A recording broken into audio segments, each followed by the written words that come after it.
Prosecutor Mears, will you answer our questions?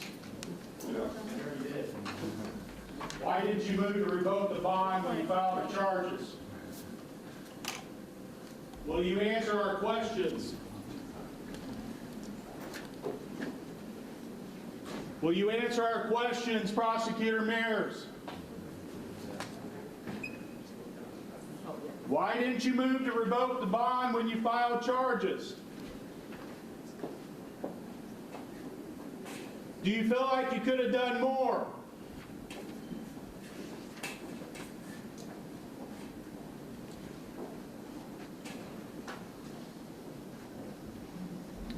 This is the problem, folks. The revolving door. This is what we've been talking about for 3 years. Why didn't the prosecutor move to revoke the bond when they got the probable cause? Why was the suspect released before they took any action on it? These are questions we've been asking. How are there gaps in the system? How was there a warrant for parole and nobody caught it and the suspect was released?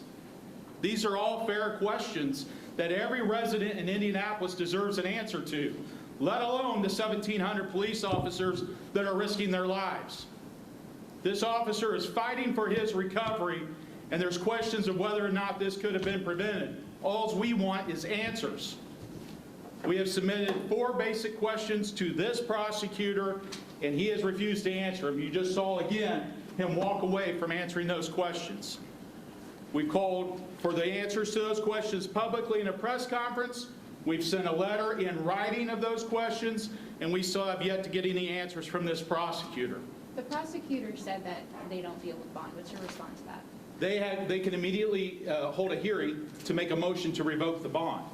When they got this and saw that the suspect was already released on a $500 bond with a parole violation and as a serious violent felon, they should have immediately moved to have a hearing to revoke that bond and put him back in jail till parole could determine what they're going to do with him. Why didn't they do that? It looks like they even had an initial hearing on February the 14th. So we went from a month prior to the shooting of this officer to 15 days before the shooting of this officer. They had another opportunity to intervene.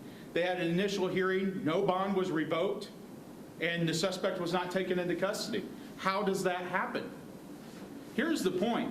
This is nothing personal, but this is this man's job. He is to represent the state of Indiana in these cases and in the criminal justice system. All we are asking as law enforcement professionals who are risking our lives is what did he do to take steps to intervene and prevent future violence from occurring? So in your opinion, why didn't he take those steps? I don't have an opinion. I can't get an answer from him. I'm at least fair enough to say, could you give us an answer to the question?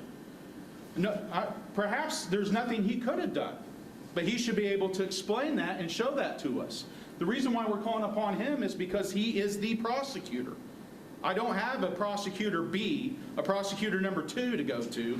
He's the prosecutor, and he's the next step in that process. He's representing the interests of the state of Indiana, and we just have this basic question. By releasing this suspect on a low $500 cash bond, knowing that he was on parole on conditional release and the prior criminal history, how did that serve the safety of the public?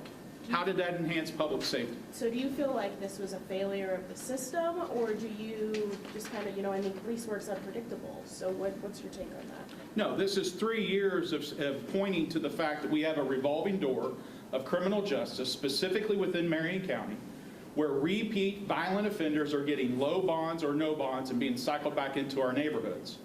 We have documented media reports that show that 40% of our homicides involve people with prior criminal histories that, had they been held accountable, could have prevented the future acts of violence from occurring.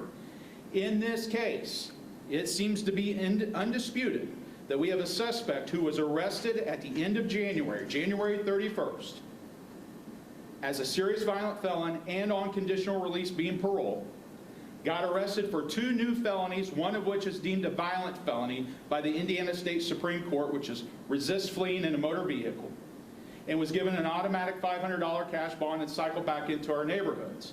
The prosecutor points fingers away from himself and says, we didn't get the case until the very next day after the release of the suspect. Fair enough. We can debate that later. But the first question is, as soon as you received it on February 1st, what steps did you take to immediately move to revoke the bond and get that person back into custody?